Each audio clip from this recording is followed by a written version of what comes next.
বাঁশি, বাবা তোমায় ভালোবাসি। মুরলি শুনে জুড়ায় প্রাণ, বাবার প্রেমে গাও গান। জ্ঞান রত্ন নাও তুলে, দুঃখ সব যাও ভুলে, এসো করি মন্থন, ছিড়বে মায়ার বন্ধন। ওম শান্তি। আজ আমরা স্মৃতির গভীরে ডুব দেব।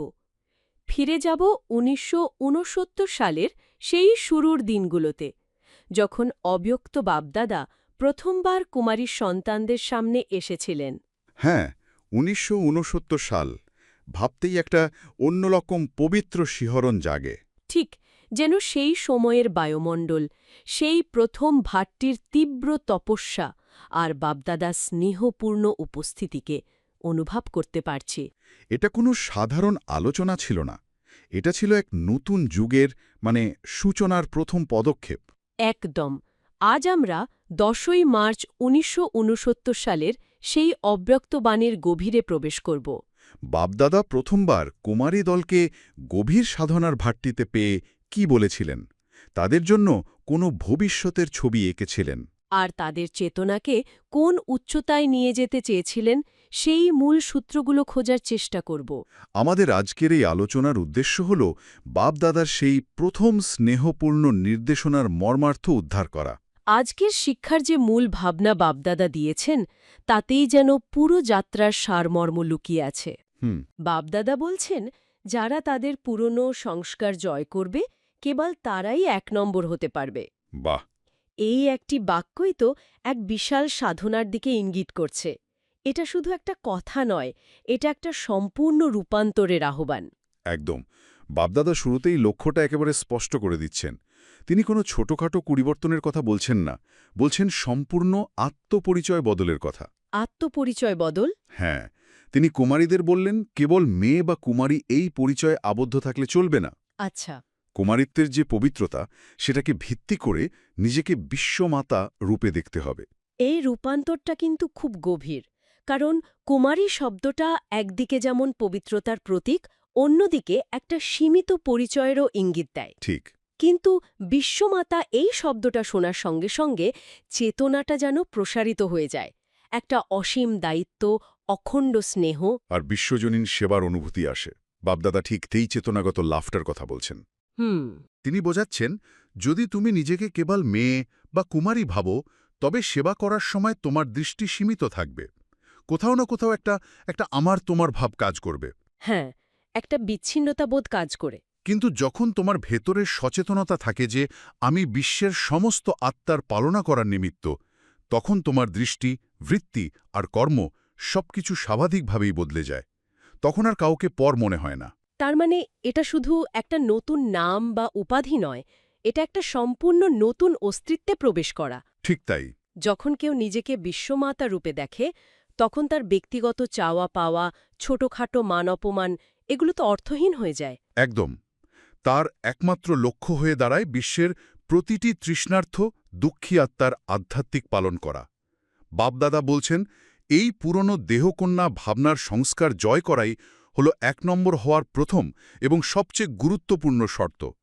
এই ধরনের একটা বিশাল রূপান্তরের জন্য তো মনের ওপর প্রচণ্ড নিয়ন্ত্রণ দরকার। আমাদের চিন্তার অভ্যাস তো জন্মান্তরের। এই পুরনো সংস্কার বা চিন্তার প্যাটার্ন নিয়ে বাপদাদা কি বিশেষভাবে কিছু বলেছেন? কারণ মনকে নিয়ন্ত্রণ করাই তো সবচেয়ে বড় চ্যালেঞ্জ। খুব গুরুত্বপূর্ণ একটি প্রশ্ন। বাপদাদা এই মানসিক নিয়ন্ত্রণের জন্য একটা অত্যন্ত সহজ কিন্তু গভীর উপমা ব্যবহার করেছেন। কি সেটা? তিনি বলছেন, আমরা যেমন বাড়ির ময়লা আবর্জনা ফেলার জন্য একটা নির্দিষ্ট ডাস্টবিন ব্যবহার করি, যেখানে সেখানে ফেলি না, হ্যাঁ, ঠিক তেমনি মনের ব্যর্থ সংকল্প বা দুর্বলতারূপী আবর্জনাও যেখানে সেখানে বা যার তার কাছে প্রকাশ করতে নেই। এই উপমাটা অসাধারণ। আমরা অনেক সময় ভাবি যে মনের কথা অন্যের সঙ্গে ভাগ করে নিলে হালকা হওয়া যায়। হ্যাঁ, কিন্তু বাপদাদা এখানে একটা সূক্ষ্ম অন্তর বোঝাচ্ছেন। কোথায় বলছি আর কেন বলছি সেটা খুব গুরুত্বপূর্ণ। ঠিক তাই। বাপদাদা স্পষ্ট বলছেন, যখন আমরা আমাদের দুর্বলতা বা নেতিবাচক চিন্তাগুলো এমন কারো কাছে প্রকাশ করি যে তার সঠিক সমাধান দিতে পারবে না, তখন সেই চিন্তাগুলো বায়ুমণ্ডলে ছড়িয়ে পড়ে। ও, এতে পরিবেশ তো দূষিত হয়ই, নিজের সেই দুর্বলতা আরও শক্তি পেয়ে যায়। কারণ অন্যরা সেই দুর্বলতার কথাই বারবার মনে করিয়ে দেয়, যা পুরুষার্থকে বাধা দেয়। অর্থাৎ এটা তো আত্মহননের শামিল, নিজের দুর্বলতাকে নিজেই জল দিয়ে বড় করার মতো। একদম। তাহলে এই মানসিক আবর্জনা ফেলার সঠিক জায়গা কোনটা? বাপদাদা বলছেন, এই আবর্জনা ফেলার দুটি নির্দিষ্ট স্থান আছে। এক, সরাসরি বাবার কাছে অর্পণ করা, আর দুই, এমন নিমিত্ত আত্মাদের কাছে বলা যারা সেই আবর্জনাকে শক্তিতে রূপান্তরিত করার দিশা দেখাতে পারে। আচ্ছা, তাদের সামনে নিজের অবস্থা রাখলে সঠিক পথনির্দেশ পাওয়া যায়, কিন্তু অন্যদের কাছে বললে তা কেবল সমালোচনার বিষয় হয়ে দাঁড়ায় এবং ছড়িয়ে পড়ে। এটা সত্যিই এক গভীর চেকিংয়ের বিষয়। কোথায় কথা বলে হালকা হচ্ছি আর কোথায় কথা বলে নিজেরই ক্ষতি করছি, এই পার্থক্যটা বুঝতে পারাটাই সাধনা। হুম। এই মানসিক শুদ্ধতার পাশাপাশি বাপদাদা সেদিন কুমারীদের এক অপূর্ব সাজে সাজিয়েছিলেন। এটা আমার আজকের আলোচনার সবচেয়ে প্রিয় অংশ। হ্যাঁ, আধ্যাত্মিক অলংকার। তিনি তাদের শুধু জ্ঞান দেননি, তাদের আধ্যাত্মিক অলংকার পরিয়ে দিয়েছেন, যেন এক নতুন কনের সাজ। হ্যাঁ, আমি যখন এটা পড়ছিলাম মনে হচ্ছিল যেন বাপদাদা নিজের হাতে এক এক করে সেই গয়নাগুলো পরিয়ে দিচ্ছেন। এটা কোনো সাধারণ সাজ নয়, এটা হলো আত্মার স্বরূপের জাগরণ। তাহলে চলুন সেই অলংকারগুলো এক এক করে দেখি। প্রথম অলংকার কোনটি যা বাপদাদা পরিয়েছেন? প্রথমটি হলো কপালে তিলক। তবে এটা কোনো সাধারণ তিলক নয়। সঙ্গম যুগের এই তিলক হলো বিজয়ীর তিলক। বিজয়ীর তিলক। হ্যাঁ, বাপদাদা বলছেন, সত্যযুগে তো বাবা মা রাজত্বের তিলক দেবেন, কিন্তু এই সঙ্গম যুগের তিলক হলো মায়ার ওপর, নিজের পুরনো সংস্কারের ওপর সম্পূর্ণ বিজয় প্রাপ্ত করার তিলক। তাই তিনি সেদিন সবাইকে বিজয়ী রত্ন হওয়ার প্রতীক হিসেবে এই অদৃশ্য তিলক কপালে লাগিয়ে দিয়েছেন। বাহ! অর্থাৎ আমাদের পরিচয়ে প্রথম প্রতীকই হল বিজয়। আমরা ভিখারি নই, আমরা দুর্বল নই, আমরা বিজয়ী আত্মা। এরপর মাথায় কি পরিয়েছেন? মাথায় পরিয়েছেন চিন্ডি, যা হল সুদর্শন চক্রের প্রতীক। সুদর্শন চক্র। বাপদাদা মনে করিয়ে দিচ্ছেন, এই চক্রের স্মৃতি যেন কখনো মাথা থেকে না নামে। আমি কে, আমার ৮৪ জন্মের চক্র কি, এখন আমি কোথায় আছি আর কোথায় যেতে হবে, এই আত্মস্মৃতি এবং বিশ্ব নাটকের জ্ঞানই হল আমাদের মুকুট। আর এটাই আমাদের রক্ষা কবচ। একদম, যা আমাদের যে কোনো পরিস্থিতিতে স্থির থাকতে সাহায্য করে। খুব সুন্দর। অর্থাৎ কপালে বিজয়ে আত্মবিশ্বাস আর মাথায় জ্ঞানের স্পষ্টতা। এরপর হাতে পরার জন্য কি দিয়েছেন? হাতে পরতে বলেছেন বালা, ব্রেসলেট। বালা। হ্যাঁ, এই বালাগুলো হল নিয়ম বা মর্যাদার প্রতীক।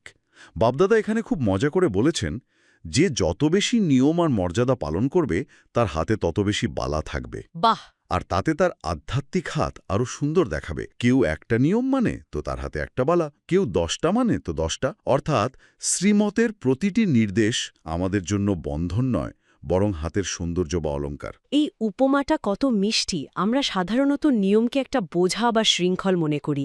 কিন্তু বাপদাদা দেখাচ্ছেন যে এই মর্যাদাই আমাদের রক্ষা করে এবং আমাদের আধ্যাত্মিক সৌন্দর্যকে বৃদ্ধি করে। নিয়ম মানার মাধ্যমেই আসল স্বাধীনতা পাওয়া যায়। একদম। আর সবশেষে পায়ে। পায়ে পরার জন্য দিয়েছেন নুড়ো বা অ্যাঙ্কলেট, যা থেকে অনবরত জ্ঞানের ঝঙ্কার শোনা যাবে। জ্ঞানের ঝঙ্কার? হ্যাঁ, বাপদাদা কৃষ্ণের উদাহরণ দিয়ে বলেছেন, যেমন কৃষ্ণের নুরুর শব্দ শুনে গোপীরা আকৃষ্ট হয়ে ছুটে আসত, তেমনি আমাদের চলন বলন, আমাদের প্রতিটি কর্ম থেকে যে জ্ঞানের সুর বেরোবে, সেই সুরেলা শব্দ শুনে ভক্ত ও প্রজারা অর্থাৎ দুঃখী আত্মারা আকৃষ্ট হবে। ঠিক আমাদের উপস্থিতি যেন একটা আধ্যাত্মিক সঙ্গীতের মতো হয়ে উঠবে, যা অন্যদের শান্তি ও আনন্দের পথ দেখাবে। কি অসাধারণ! কপাল থেকে পা পর্যন্ত এক সম্পূর্ণ আধ্যাত্মিক সাজ। কিন্তু বাপদাদার এর সাথে একটা সাবধান বাণীও জুড়ে দিয়েছেন, তাই না? হ্যাঁ, আর এটাই সবচেয়ে গুরুত্বপূর্ণ। তিনি বলেছেন, মায়া খুব চালাক, সে শত্রু হিসাবে আসবে না। তাহলে? সে আসবে বন্ধু বা ভালোবাসার রূপ ধরে। সে খুব আদর করে ভালোবেসে বলবে, এই গয়নাগুলো খুব ভারী, একটু খুলে রাখো, আরাম করো। অর্থাৎ সে আলস্য বা স্বছলের মাধ্যমে আমাদের এই মর্যাদা, এই স্মৃতি থেকে দূরে নিয়ে যেতে চাইবে। ঠিক, তাই বাপদাদা বলছেন, যাই হয়ে যাক, এই আধ্যাত্মিক সাজসজ্জা যেন কখনো শরীর থেকে আলাদা না হয়। এই দায়িত্ববোধের কথা বলতে গিয়েই বাপদাদা কুমারীদের উপর এক বিশাল ভরসা রেখেছেন।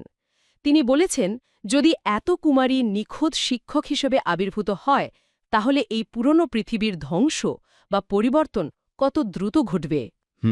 এই কথাটি শুনলে একদিকে যেমন নিজের দায়িত্বের গভীরতা অনুভব করা যায়, তেমনই এক অপার উৎসাহও জন্মায়। আমাদের এক একজনের সম্পূর্ণতার উপর বিশ্বের পরিবর্তন নির্ভর করছে। হ্যাঁ, আর এই নিখুঁত হওয়ার জন্য বা সম্পূর্ণ হওয়ার জন্য যে গুণটি সবচেয়ে জরুরি, বাপদাদা সেটাও খুব স্পষ্টভাবে বলে দিয়েছেন। কি সেটা? তিনি বলেছেন, নিজেদের মধ্যে স্বভাবের সংঘর্ষ এড়ানোর জন্য যে মূল চাবিকাঠিটি প্রয়োজন তা হল সরলতা। সরলতা? আমরা তো ভাবি নিখুঁত হতে গেলে অনেক জ্ঞানী, অনেক জটিল বিষয় বুঝতে হবে, কিন্তু বাপদাদা বলছেন সমাধান আছে সরলতার মধ্যে। ঠিক তাই।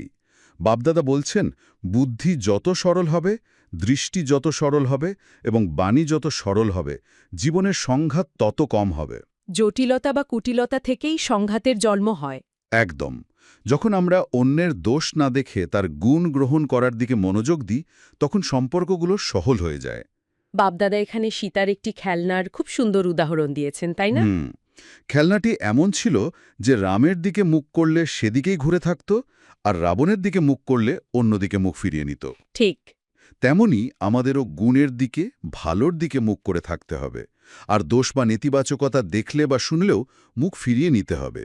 অর্থাৎ শোনা সত্ত্বেও না শোনার অভ্যাস করতে হবে। এই সরলতায় আমাদের হালকা রাখে এবং দ্রুত এগিয়ে নিয়ে যায়।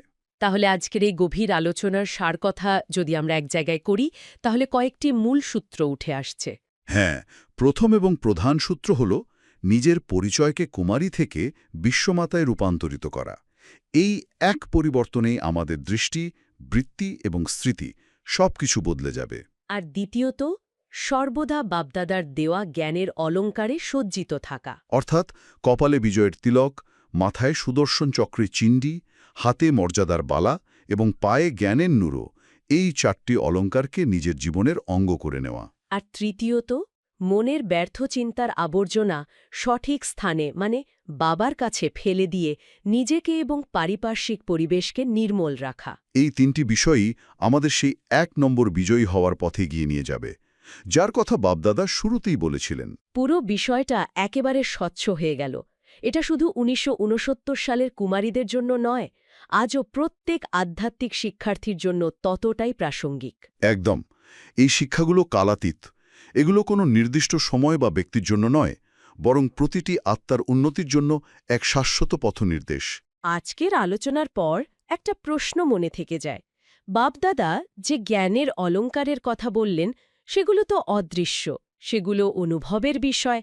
তাহলে আমাদের দৈনন্দিন জীবনে আমরা কিভাবে বুঝব যে আমরা সত্যিই সে অলঙ্কারগুলো পরে আছি নাকি শুধু পরার ভান করছি? আমাদের ভেতরের কোন পরিবর্তনটা এর আসল প্রমাণ হতে পারে? ওম শান্তি।